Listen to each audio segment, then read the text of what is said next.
प्रभु का धन्यवाद हो। वचन को खोलेंगे और भजन 45 8 पद से आगे बढ़ेंगे। तेरे सारे वस्त्र हाँ। गंधरस हाँ अगर और तेज से सुगंधित हैं। हाँ तू हाथीदांत के मंदिरों में तार वाले बाजों के कारण आनंदित हुआ है। हाँ। तेरी प्रतिष्ठित स्त्रियों में राजकुमारियां भी हैं। तेरी दाहिनी ओर पटरानी ओपीर के कुंदन से विभूषित खड़ी है। हे राजकुमारी सुन और कान लगाकर ध्यान दे, अपने लोगों और अपने पिता के घर को भूल जा, और राजा तेरे रूप की चाह करेगा, क्योंकि वह तो तेरा प्रभु है, तू उसे दंडवत कर। सोर की राजकुमारी भी भेंट करने के लिए उपस्थित होगी। प्रजा के धनवान लोग तुझे प्रसन्न करने का यत्न करेंगे। राजकुमारी महल में अति शोभायमान है, उसके वस्त्र में सुनहले बूटे गड़े हुए हैं। वह बूटेदार वस्त्र पहने हुए राजा के पास पहुंचाई जाएगी। जो कुमारियां उसकी सहेलियां हैं, वे उसके पीछे पीछे चलती हुई तेरे पास पहुंचाई जाएंगी। वे आनंदित और मगन होकर पहुंचाई जाएंगी और वे राजा के महल में प्रवेश करेंगी। तेरे पितरों के स्थान पर तेरे पुत्र होंगे, जिनको तू सारी पृथ्वी पर हाकिम ठहराएगा। मैं ऐसा करूंगा कि तेरे नाम की चर्चा पीढ़ी से पीढ़ी तक होती रहेगी। इस कारण देश देश के लोग सदा सर्वदा तेरा धन्यवाद करते रहेंगे। आमीन। मेरे अजीजों, अभी जो हम 7 पद में देखा हमने अभिषेक के बारे में, कि तेरे भाइयों के बीच, तेरे साथियों के बीच में तेरा अभिषेक किया है। सुलेमान का राज अभिषेक हुआ उसके भाइयों के बीच में। सुलेमान राजा बना, जबकि सुलेमान की जगह और किसी को भी मिल सकती थी, लेकिन परमेश्वर की दृष्टि सुलेमान पे थी और परमेश्वर ने उसके भाइयों के बीच में उसे ऊंचा किया। ऐसे ही मैं आपको बताना चाहता हूं कि आपके भाइयों के बीच में परमेश्वर आपको भी ऊंचा करने की ताकत रखता है, आपके परिवार को ऊंचा करने की ताकत रखता है। पर शर्त क्या है? कितना अच्छा उत्तर है सुलेमान का। सुलेमान से परमेश्वर ने कहा, मांग, तू क्या मांगता है? जो कुछ तू मांगेगा मैं तुझे दूंगा। और सुलेमान ने धन नहीं मांगा, सुलेमान ने कहा मुझे बुद्धि दो। इसलिए परमेश्वर ने उसके उत्तर से प्रसन्न होकर उससे कहा, तूने जो बुद्धि मांगी है, इसलिए बुद्धि के साथ साथ मैं तुझे धन और प्रतिष्ठा भी दूंगा। और इसलिए सुलेमान बादशाह के समान ना तो कोई बादशाह हुआ है ना कोई होगा। इतना बुद्धिमान, न्याय करने में बुद्धिमान, प्रवीण। लेकिन कभी कभी क्या होता है कि इंसान अच्छे से चलते चलते पथभ्रष्ट हो जाता है। बहुत आत्मिक है, दुआएं करते हैं लोगों के लिए, प्रार्थनाएं करते हैं लोगों के लिए, लेकिन कुछ समय के बाद वो खुद ही प्रार्थना अपने निजी जीवन में प्रार्थना करना भूल जाते हैं। ऐसे हालात हैं। सुलेमान के भी ऐसे हालात हुए। सुलेमान, आप सब उसके बारे में जानते हैं कि सुलेमान का क्या हुआ। इसी को बोलते हैं आत्मा से शुरू करके शरीर पर अंत कर देना। और एक बात जिंदगी में ध्यान रखिए, जो शरीर की इच्छाओं और लालसाओं को पूरा करेगा वो मृत्यु को प्राप्त होगा, लेकिन जो आत्मा से शरीर की क्रियाओं को काटेगा, दबाएगा, वो अनंत जीवन का वारिस होगा। तो शरीर की मत सुनो, आत्मा की सुनो। आत्मा क्या कहता है? मेरे अजीजों, अगर हम 8 पद को देखते हैं तो 8 पद में क्या लिखा हुआ है देखते हैं हम। तेरे सारे वस्त्र गंधरस, अगर और तेल से सुगंधित हो। ये सब जो है ना, खुशबू की चीजें हैं। और जब दुल्हन को तैयार किया जाता है तो उन चीजों का इस्तेमाल किया जाता है जो दूल्हे को पसंद हो। ये बहुत समझने की बात है। आजकल दूल्हे की जो ख्वाहिश है, दूल्हे की इच्छा है, उसके विषय में यह बाढ़ में जाए, हमें क्या है। क्योंकि आजकल जो तैयार करने का सिलसिला है वो ब्यूटी पार्लर ने ले लिया है। पुराने समय में इज़राइल देश में जब किसी का ब्याह होता था तो दुल्हन को तैयार करने के लिए दूल्हे की बहन और दूल्हे की मां या दूल्हे के पक्ष से दुल्हन को तैयार करने के लिए कुछ महिलाओं को भेजा जाता था। आज भी कई जगहों पर जहां ब्यूटी पार्लर ने स्थान नहीं लिया है वहां ऐसी ही प्रथा है। क्यों है ऐसा?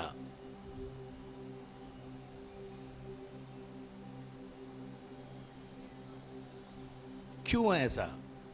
और ऑलरेडी जब आप देखते हैं कि शादी में जाते हैं तो दूल्हे की तरफ से दुल्हन के सजने के लिए बहुत सारी चीज़ें तैयार करके भेजी जाती हैं, दुल्हन को दी जाती है, दुल्हन को पहनने के लिए प्रेरणा दी जाती कि ये आपको पहनना है। तो इस बात में थोड़ा दम है, थोड़ा समझना है इसको कि ये ऐसा क्यों होता है। एवं ही कोई बात चालू नहीं हो जाती। जो हमारे पूर्वज थे उन्होंने इस प्रथा को, यहूदी कौम में जो ये चालू हुई प्रथा, उसके पीछे एक लॉजिक था। और हर चीज के पीछे एक लॉजिक होता, ध्यान रखिएगा। कहने का मतलब यह है कि ये सारी चीजों से दुल्हन को सुसज्जित करने के लिए, दुल्हन को तैयार करने के लिए भेजी जाती थी। और दुल्हन को किस रीति से तैयार होना है, 8 पद से लेकर के आखिर तक इस भजन संहिता के अंदर दुल्हन के विषय में लिखा हुआ है, पटरानी के विषय में, रानी के विषय में लिखा हुआ है। और कैसे उसे तैयार होना है यह लिखा हुआ है। और क्या क्या सामान उसको तैयार होने के लिए दिए गए हैं वो दिया हुआ है। और साथ में कुछ शिक्षा की बात भी बोली है, उस शिक्षा की बात भी मैं बताऊंगा। अब बात यहां पर क्या है कि ये सब चीजें क्यों दी जाती है। और दूल्हे, जैसा मैं बता रहा था कि दूल्हे के पक्ष से ही दुल्हन को तैयार करने के लिए इसलिए भेजा जाता था कि दूल्हे को क्या पसंद है वो लड़की के पियर पक्ष वालों को पता नहीं होता। दूल्हे के साथ उसकी छोटी बहन, बड़ी बहन दूल्हे के साथ बड़े होते हैं। तो दूल्हे की जो भाई है उसकी पसंद क्या है वो बहन को पता होती है, नहीं होती है। तो बहन क्या बोलती है, अरे ये है ना भैया को बिल्कुल पसंद नहीं है, ये काला रंग तो बिल्कुल नहीं, बिल्कुल काला को देखते ही आग बबूला हो जाते हैं वो। तो वो अपनी भाभी के लिए जब वो तैयार करने जाएगी तो उसको बोलेगी काली चुन्नी बिल्कुल नहीं लगाना, भैया को बिल्कुल पसंद। कुछ रंग होते हैं जो विशेष पर्टिकुलर आपको पसंद होते हैं, है ना। दूल्हे को जो रंग पसंद है वही, उसी से उसको सुसज्जित किया जाता है। अब इसी बात को अगर हम मसीही जगत में देखें, हम प्रभु यीशु मसीह की दुल्हन हैं, हमारा दूल्हा आने वाला है, हमारी अभी सगाई हो गई है, ये सब बातें आप अच्छी रीति से जानते हैं। दूल्हा आने वाला है, इसलिए कोई है जो हमें तैयार कर रहा है, कोई है जो हमें तैयार कर रहा है, कोई है जो हमें बताता है नहीं नहीं नहीं तुम्हारा दूल्हा यीशु है और यीशु को ये पसंद नहीं है। कोई है धरती पर जो हमको, दुल्हन को यानी चर्च को, कलीसिया को, विश्वासियों को यीशु मसीह के लिए तैयार कर रहा है। वो कौन है? वो कौन है? पवित्र आत्मा। हमारे अंदर भी अगर है तो पवित्र आत्मा ही है जो आपको और हम सबको क्या कर रहा है? तैयार कर रहा है। लेकिन कई बार क्या होता है, पवित्र आत्मा बोलता है यीशु को ये पसंद नहीं है, दूल्हे की पसंद का ध्यान रखना दुल्हन के पक्ष के लोगों को और दुल्हन के लिए बहुत जरूरी है, नहीं तो ऐसे पंगे होते हैं। अब हमें प्रभु की आत्मा, पवित्र आत्मा इन दिनों में तैयार कर रहा है। क्या कर रहा है? अच्छा, पवित्र आत्मा को यह काम क्यों दिया? क्योंकि यीशु के साथ लंबे समय तक कौन रहा है? यीशु के साथ लंबे समय तक कौन रहा है? यीशु को पवित्र आत्मा से बेहतर कौन जानता है? कोई है क्या? बताओ। कोई नहीं।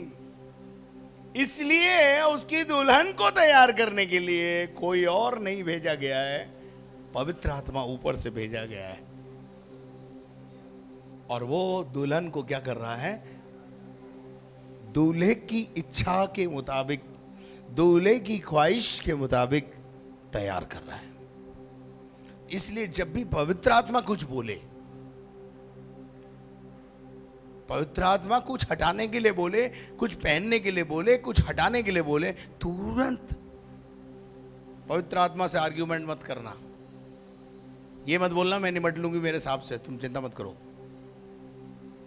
नहीं तो वो आपके पास से चला जाएगा, वो दोबारा आने वाला भी नहीं है फिर आपके पास। कहने का मतलब यह है, मैंने जो बातें आपको बताई वो इसलिए बताई कि आपको ये समझ में आए कि ये यहूदियों का कल्चर था। और उसके बाद 8 पद के बाद 9वां पद पढ़ो। तेरी प्रतिष्ठित स्त्रियों में हाँ। राजकुमारियां भी हैं। तेरी प्रतिष्ठित स्त्रियों में कौन है? राजकुमारियां हैं। राजकुमारियां जो है वो राजा के लिए अपने आप को तैयार करती हैं। और पहले तो आप जानते हैं कि स्वयंवर होता था।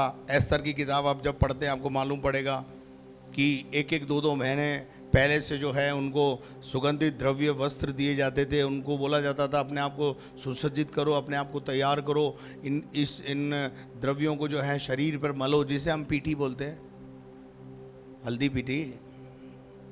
आप तो 3 दिन 4 दिन 5 दिन की करते हो, वहां तो महीनों महीनों की होती थी।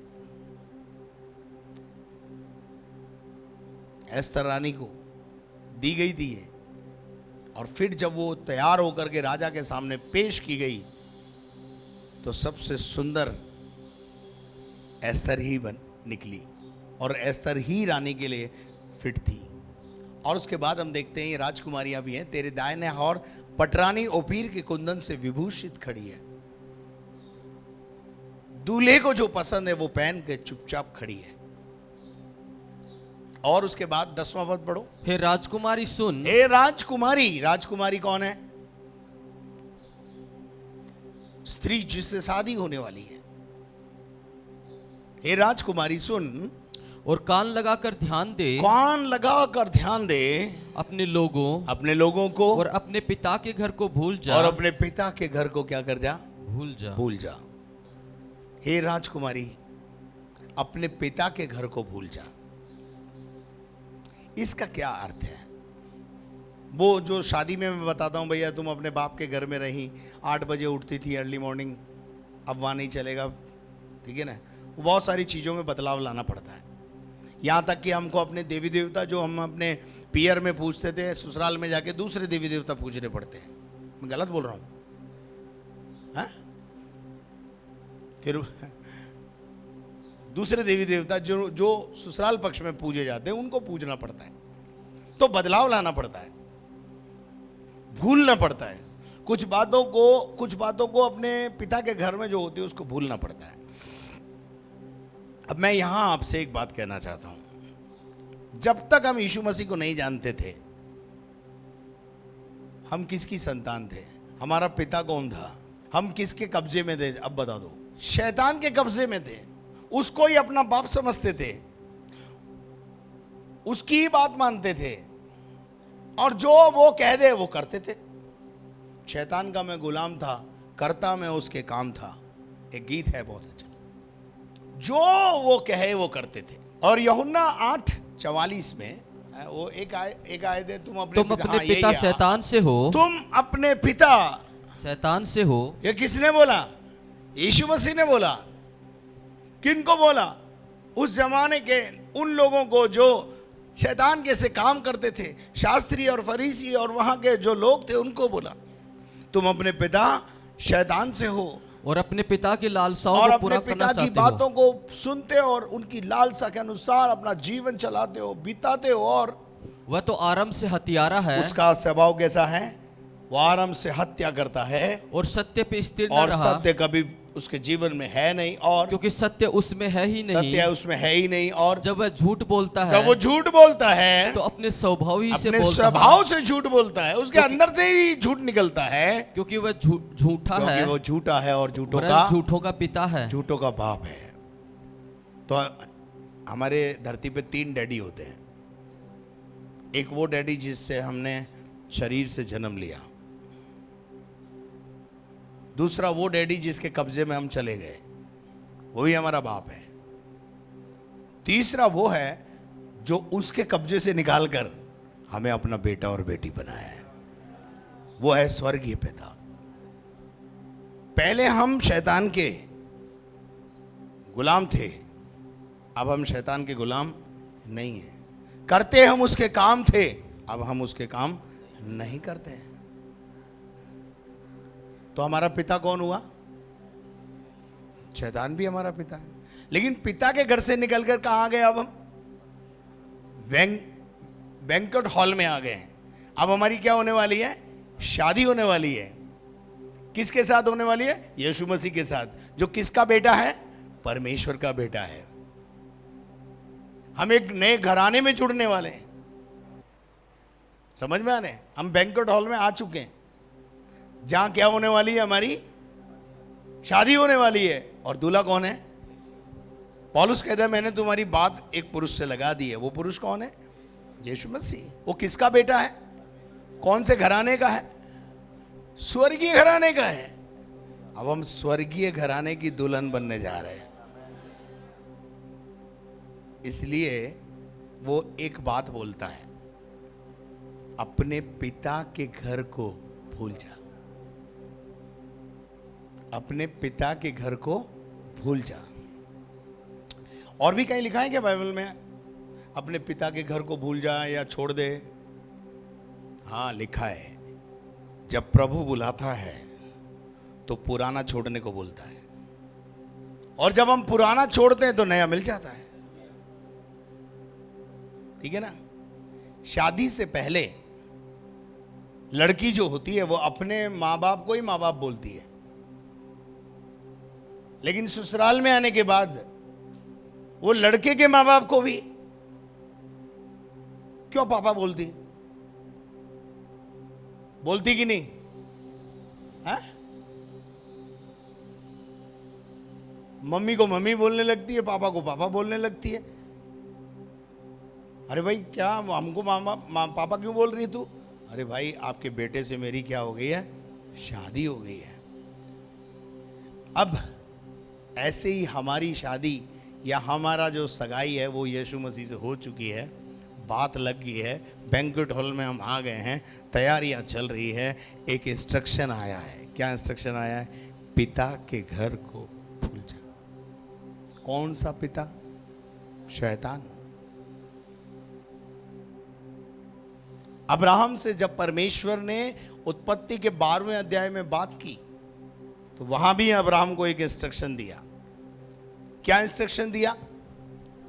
पढ़ो 12:1। यहोवा ने अब्राहम से कहा, यहोवा ने अब्राहम से कहा, अपने देश और अपने कुटुंबियों और अपने रिश्तेदारों को और अपने पिता के घर को छोड़कर उस देश में चला जा। पिता के घर को छोड़ना है, पिता के घर को भूलना है, पिता के घर की बातों को भूलना है।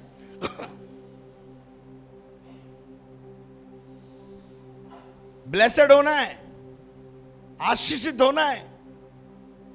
तो वो जो हमारा पुराना बाप है ना, पुराना डैडी, जो झूठा है, स्वभाव से ही झूठा है, हत्यारा है,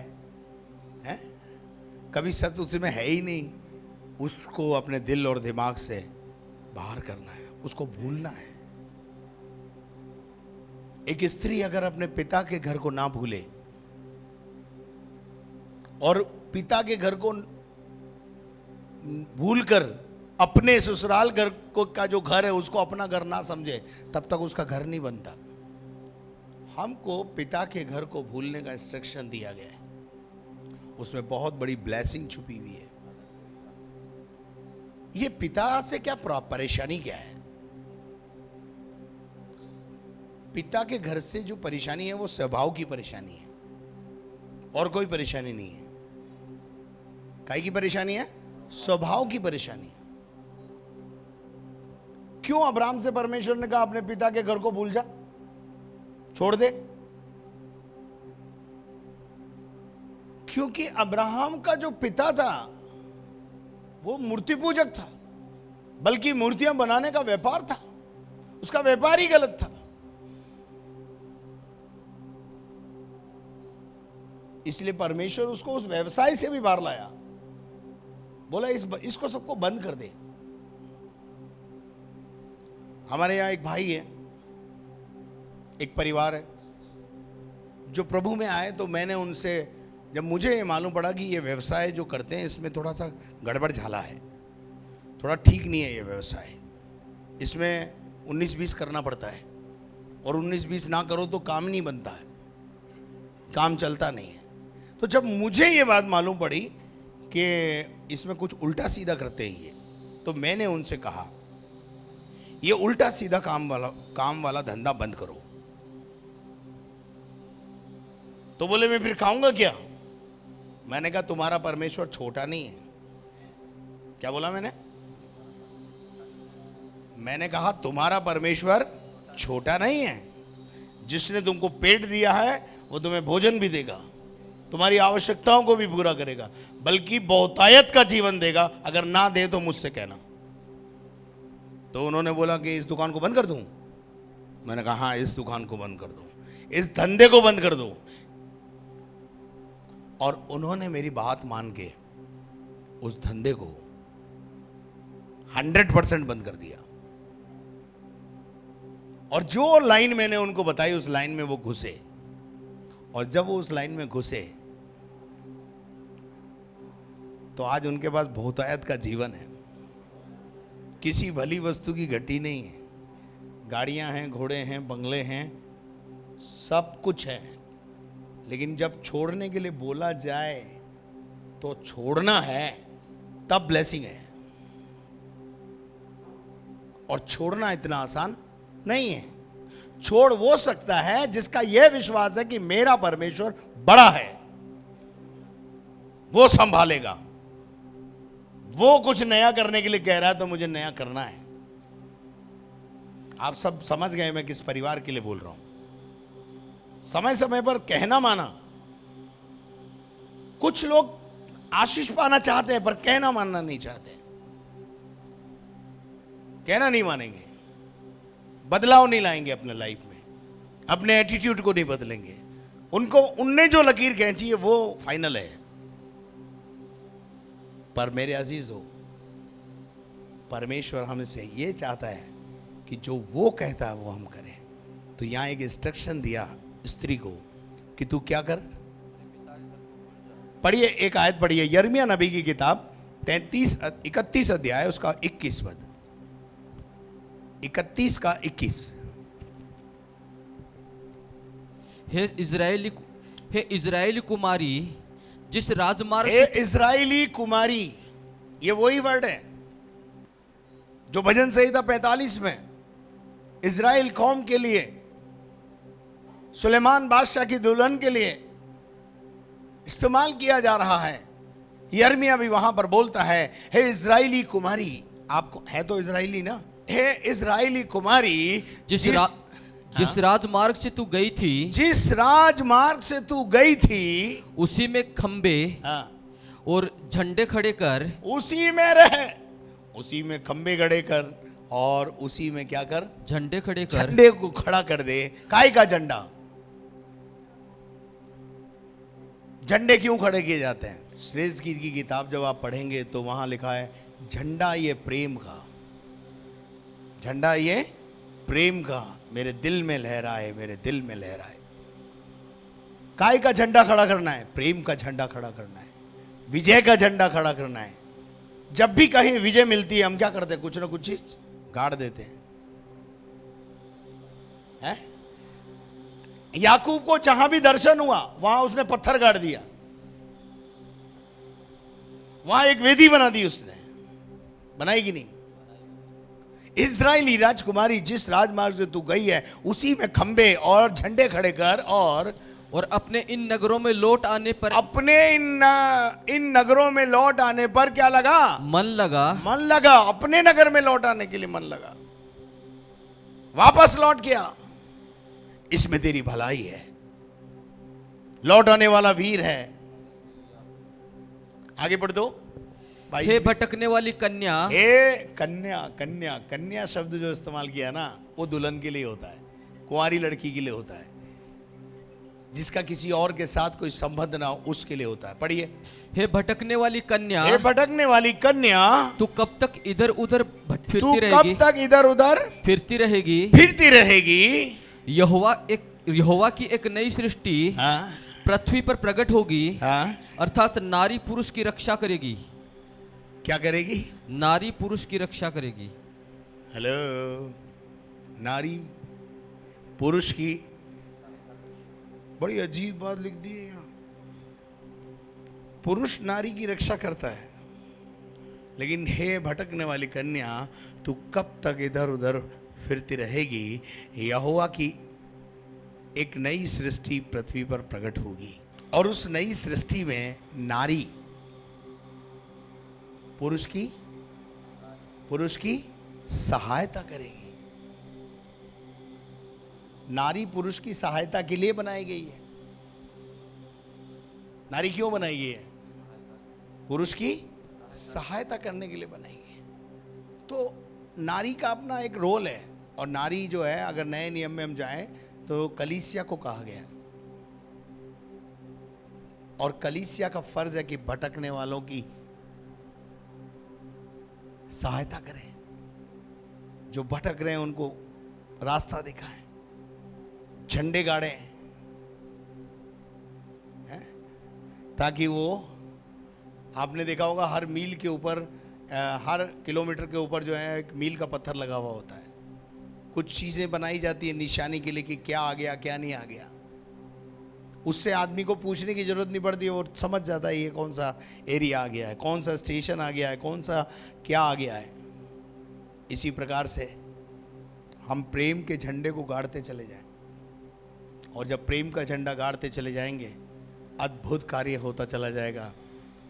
आपको देखकर बहुत से लोग पीछे फॉलो करने लगेंगे। परमेश्वर इस वचन के द्वारा आपको आशीष दे। आप अपने आप को उस रीति से तैयार करें जिस रीति से पवित्र आत्मा यीशु के लिए कलीसिया को तैयार करना चाहता है। वो जब आपका मेकअप करे, हाथ नहीं हटाएं।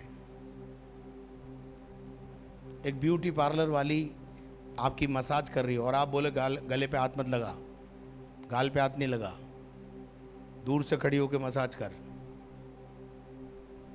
पॉसिबल है मिनल? नहीं। क्या करना पड़ेगा?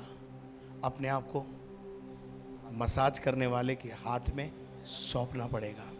आज अपने आप को पवित्र आत्मा के हाथ में सौंपो, वो यीशु जैसा बना देगा, यीशु की पसंद जैसा आपको बना देगा। और आपको दूल्हा देखते बोलेगा वाओ, और पूछेगा किसने तैयार किया? अजी वो ही आपकी बहन आई थी, आपकी मम्मी ने। दूल्हे की पसंद का ध्यान रखें। बहुत सारी चीजें हैं इसमें, अभी 45 में और भी बहुत सारी चीजें हैं जिनको पढ़ना और समझना है। दुल्हन अपने आप को, दुल्हन कलीसिया है, अपने आप को तैयार करे।